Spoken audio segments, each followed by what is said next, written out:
Hi, David Mould here, and I have a new ad to share with you for the great controversy. Before I show you the new, let me remind you of the old.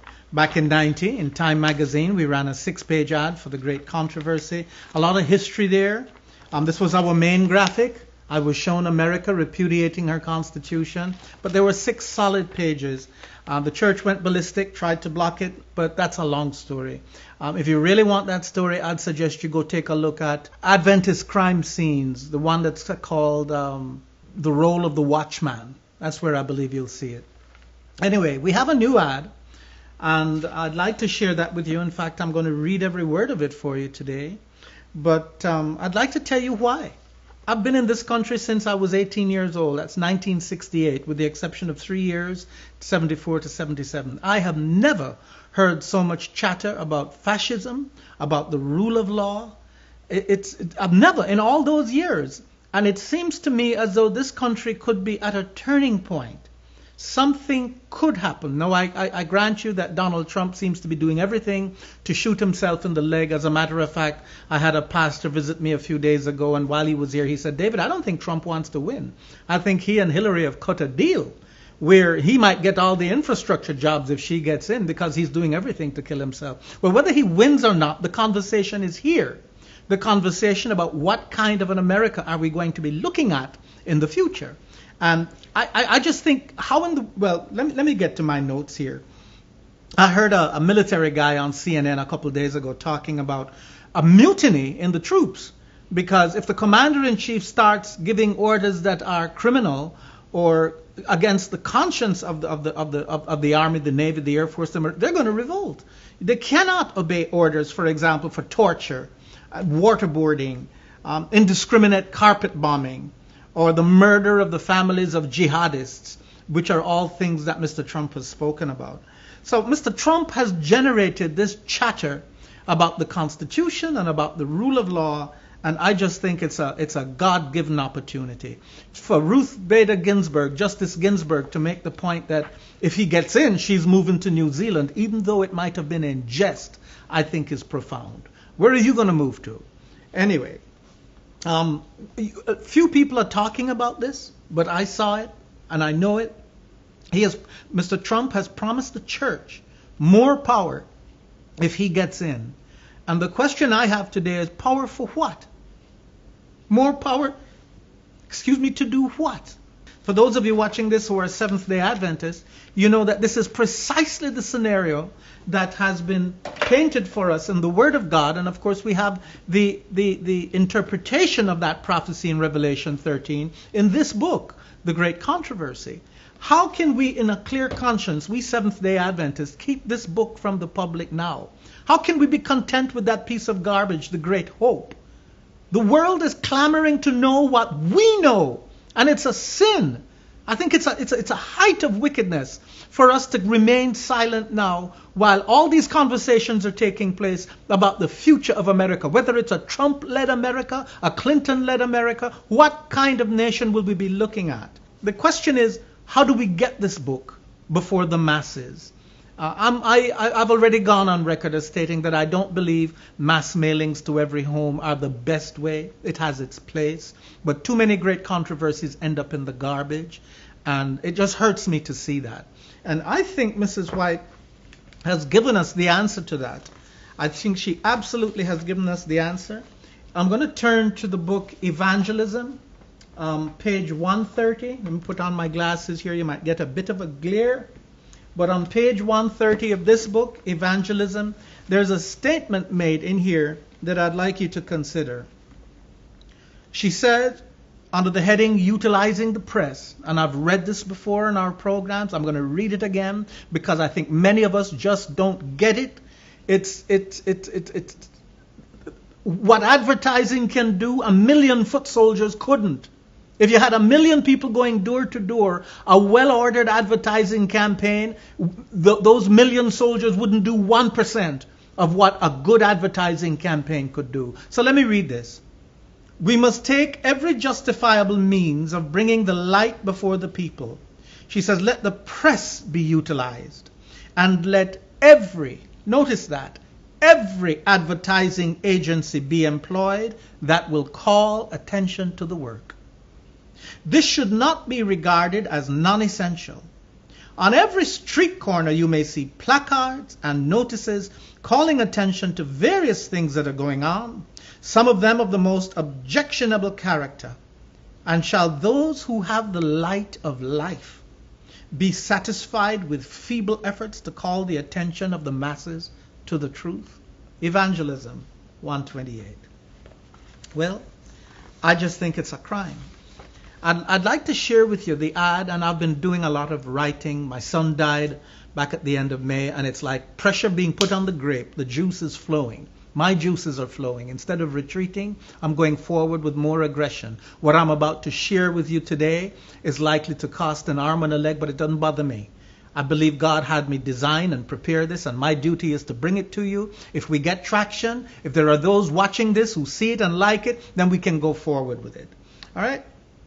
The old ad, that's this one, I've already brought it to your attention. We never mentioned the Roman Catholic Church. We never did. We focused on the image to the beast, Protestant America. Okay? This one that I'm about to share, we have mentioned the Roman Catholic Church. As a matter of fact, I'm going to just, I'm going to put this in my lap in a moment, but there are 3 photographs that we've used. A photograph of the Pope, it's actually 2 photos, but it looks like one. A photograph of Justice Ruth Bader Ginsburg, and a photograph of the Great Controversy. We've mentioned the Pope and the Roman Catholic Church. We've mentioned the Seventh-day Adventist Church. Yes, we have. We've mentioned the Bible, of course. And without mentioning Mr. Trump by name, we've mentioned him. We've mentioned Justice Ginsburg's jest. And of course, we've pulled 2 quotes from the Great Controversy. If you were advertising the Great Controversy, what quotes would you pull? What quotes would you use? There are hundreds and hundreds and hundreds that we could have pulled from, sentences. But I pulled from one section where she speaks about the speaking of the nation. She's going back to Revelation 13, and she's explaining what that speaking means. All right? I am going to read from that ad. The headline is, He Came, He Saw, He Conquered, referring to the Pope speaking at Congress last year and at Independence Hall. But what would Adams and Jefferson have said? That's the question. Now we move into the text. I might need my glasses for this. Not as young as I used to be, guys. And my eyes are just not what they used to be. When I joined the Seventh-day Adventist Church in 1972, we were taught that the Bible, right up front, is the Bible. My Bible tells me, in all thy ways acknowledge him, and he shall direct thy paths. I'm not ashamed of the gospel. So we're putting the Bible right up front. When I joined the Seventh-day Adventist Church in 1972, we were taught that the Bible predicted ominous signs to be fulfilled just before the second coming of Christ. Like most Christians, I already knew about wars, rumors of wars, earthquakes, famine, etc. But I knew nothing about the prophecies in the book of Revelation. I didn't know that among the signs in that book would be the emergence of radical religious intolerance in America. I'd had the word theocracy, quasi-theocracy there, but I changed it to radical religious intolerance. I didn't even know America was in the Bible. Yet it's so easy to prove now. If the church's flagship book of prophecy, the Great Controversy, is correct, specifically, if its interpretation of Revelation 13 is correct, then America the Lamb will one day repudiate her constitution and speak as a dragon. With the possibility of American fascism, there's that word, I put it in there, with the possibility of American fascism looming, and the chief agent of that movement promising the church more power if elected, It's not surprising that Justice Ruth Bader Ginsburg should have publicly joked about moving to New Zealand if he wins. Frankly, I'm distressed, and I am. Every word of this I've written, and it's just expressing what's on my heart. I'm distressed that at such a time as this, the leadership of the denomination of which I am still happily a part have opted to stick their collective heads in the sand and pretend they don't see what could be just over the horizon for America. Instead of bringing this book before America, that's great controversy, they're backpedaling away from it, even going so far as to publish a counterfeit dutifully stripped of any reference to the coming Holocaust. Now that might be extreme to some of you, but I've used that word deliberately. It will catch the attention of the Jews reading this ad. They're going to click on that website just by virtue of that one word and the fact that Justice Ginsburg joked about moving to New Zealand. No, I'm not writing it just for the Jews, but I'm not omitting them either. Mrs. White tells us in the last days, many of them will see the light and come over and join us. To thousands of us, this retreat, I'm referring to the retreat of the leadership of the Seventh-day Adventist Church, to be putting out a piece of trash like the Great Hope at a time like this, that's unconscionable. To thousands of us, this retreat is unconscionable. We simply can't remain silent. Who's the we? Some of you watching this, plus myself. We can't remain silent. If you agree with me that we should be doing instead of just listening or going to church Sabbath after Sabbath, if you agree with me that we should be doing something, then I'd ask you to join me, and you'll see how as we get to the end of this video. We simply can't remain silent. That's why we're displaying an excerpt of this book today. Here is how the author of this prophetic work, Mrs. Ellen G. White, as early as 1884, defined what the Bible refers to as the speaking of the nation. Now, what quote would you use? There's only one that came to mind, and I went through many, but the one that jumped out at me, these two paragraphs are from page 442 of the Great Controversy. So we've used almost an entire column, maybe more than a column, of actual words found in the Great Controversy. That is to draw the readership into realizing this isn't just some flaky author writing. This is well-reasoned history and prophecy. It speaks with intelligence to the issues facing us today. And it was written initially 1884. Yes, there's the 1888 version, and the version that we sell, or we will be selling, is the 1911. But here goes. This is what I felt impressed to include. The speaking of the nation is the action of its legislative and judicial authorities. By such action, it will give the lie to those liberal and peaceful principles which it has put forth as the foundation of its policy.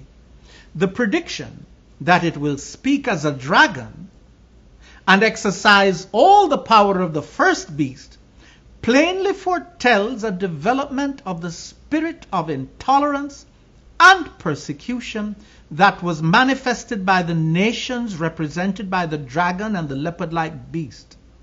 And the statement that the beast with two horns, that's America we believe, causeth the earth and them which dwell therein to worship the first beast, which is the papacy, indicates that the authority of this nation, that's America, the authority of this nation is to be exercised in enforcing some observance which shall be an act of homage to the papacy. Such action, Mrs. White continues, would be directly contrary to the principles of this government, to the genius of its free institutions, to the direct and solemn avowals of the Declaration of Independence, and to its Constitution. The founders of the nation, here Mrs. White gets into the reasons for the existence of this nation and the principles upon which it was founded. The founders of this nation wisely sought to guard against the employment of secular power on the part of the church, with its inevitable result, intolerance and persecution. The Constitution provides that Congress shall make no law respecting an establishment of religion or prohibiting the free exercise thereof, and that, quote, no religious test shall ever be required as a qualification to any office or public trust under the United States, end quote. Only in flagrant violation of these safeguards to the nation's liberty can any religious observance be enforced by civil authority. But the inconsistency of such action is no greater than is represented in the symbol, meaning the symbol in Revelation 13.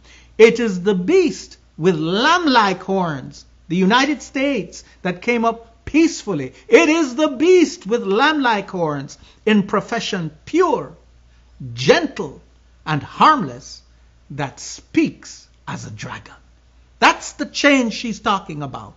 From the peaceful two-horned beast, horns of a lamb, ending up speaking like another Vatican, dictating, decreeing, ordering something that will be an act of homage to the papacy. We finished quoting Mrs. White. This is me now. And when it speaks, what will it say? I've interjected that question because I'm coming back to one sentence from the Spirit of Prophecy. It, meaning this beast, will demand obedience to strict Sunday legislation. Quote from page 604, all who refuse compliance will be visited with civil penalties, and it will finally be declared that they are deserving of death. That's the Seventh-day Adventist interpretation of Revelation 13, that this lamb will change, that the Constitution will be repudiated, that Sunday keeping will be set apart by law, and if you refuse to honor the day that the Vatican set up in place of the Sabbath of the Lord, you will ultimately be killed. That's what we believe is coming to the United States, and that's why I, as a Seventh-day Adventist, can't hear Mr. Trump promising the church more power and remain silent. I don't even think many of the leaders of the church know anything about what I've just said. All they know is that Donald Trump is a galvanizing force, and they're probably hoping they can ride him all the way to the White House. Death for refusing to go to church on Sunday? Madness. Islamophobia, maybe. And I use this word Islamophobia for the Muslims who might be reading this ad. In fact, I actually believe, and I wouldn't be surprised if Sunday legislation gets wrapped in Islamophobia, quite frankly. Something intended to make Muslims Christian, force Sunday worship upon them.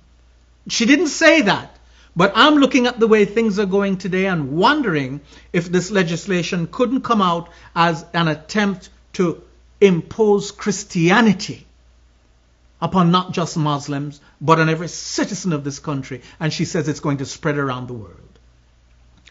She doesn't say, meaning whether it's Islamophobia, she said enough. Today our ministry has undertaken the mammoth but necessary project of republishing an illustrated version of the Great Controversy. But we're nowhere close. When I set out to do this, I asked for 2 years. Those 2 years will be up at the end of this year. Because I don't have our book ready doesn't mean I'm going to keep my mouth shut. What's important is that people read the Great Controversy. The one we're attempting to put together requires an investment of $7 million for the photographs and to print the first 1 million copies. I'm not asking you for that now. I have reached a point where I've said, Lord, if I don't have one book, help me to design an ad which can draw the attention of the nation to the book itself. I don't care where people buy it. Actually, I wish they would pound the doors of the General Conference. Maybe they'll resurrect the review and start printing. However it's done, to put the pressure of the people on the church, bring the church in focus. Let Ted Wilson try and back away from it now, when people understand, and when people say to him, we're not interested in the Great Hope. We're not interested in that piece of trash you're peddling. We want to know, what is it that you Seventh-day Adventists know about what is coming, and you're being so quiet about it. Okay? We're nowhere close. Illustrated or not, I'd urge you to get a copy and devour it, meaning the book, Great Controversy, before some justification is found to limit access to it. Once you read it, you'll understand the significance of the Pope's visit to Congress and Independence Hall. You'll also understand just how close we might be to the last great prophetic fulfillment in the Bible. And then we end with these words, what thou doest, and I've left it dangling. You can finish it. Others might not know what it means, but for those of you who know your Bibles, you know full well these were the words of Jesus to Judas. That thou doest, do it quickly. If you're going to buy that book, it's my message, buy it quickly. Lincoln Steed and I agree laws are coming that are going to ban this book. Okay? And we close with the picture of the Great Controversy. That's the edition we published in 1990. And of course, there's reference to our website, lrltv.org. That's the ad. I've got a few more words to say, and then I'll shut up. What is it going to cost? I spent much of last night going to the websites of the top 7 or so newspapers in this country. I've decided to narrow it down to 3 because it's so expensive. I know some of you watching this will think I'm a madman, but I'm going to give it to you precisely as I got it from the website of the nation's top 3 newspapers. Number 1, the Wall Street Journal. Number 2, USA Today. And number 3, the New York Times. The Wall Street Journal, for a full-page ad, want $354,000, $354,823 and 27 cents. That's their rate for a color ad Monday to Thursday in their newspaper. USA Today want $199,000 Monday to Thursday, same thing, color ad. The New York Times want $158,000, $859. Okay? The reason for the discrepancy why the Wall Street Journal is so expensive is because of the clientele they pull, the readership they have. USA Today doesn't have it. New York Times, there may be some overlap there, but you're talking about the high end, the high rollers. We put an ad there, all it takes is one to catch the vision, and we could have the funding for the entire book. I don't know. All right? The ad should not and must not stand by itself. If we get the money to run it, it will not just be an ad. You need the services of a public relations firm that can transform this ad into a news story. That's what PR firms do. They'll send out news feeds to they'll send it up to satellite. Satellite beams it down to every newspaper on the face of the earth. That's what happens. Okay? Some newspapers will see it as a worthwhile news story. And I ought to tell you something. Mr. Trump is a phenomenon not just in the United States. In my homeland, Jamaica, I test the pulse, I call, I find out what people are thinking. They are watching nervously too what's going on here in America. I dare say it's the same thing in Russia. Mr. Putin's name has been invoked often enough. In China, Fidel, over in Cuba, everybody wants to know what is coming. This man is speaking about possibly dismantling NATO. The French will want to know, the British. I mean, it's just unbelievable. But that's what a PR firm will do. Okay? And they'll take it and make it into a news story. They'll take one ad, and before you know it, before the evening is over, it could be flashed to every media outlet on the face of the earth. Now, I ought to tell you this. I'm not asking you to send money for the ad now. No, you know why? Because I don't know that we're going to raise enough for it. Our goal is $500,000. And I don't want you to send a dime. What I'd like you to do is send a pledge. And I'll put that pledge form up on your screen. And you can see where there's room for you to fill out your name and your email address and how much you would pledge. And there's a running total in that box to the left which tells you how much has been pledged. I don't want to take anybody's money and then I can't run the ad. My goal is $500,000.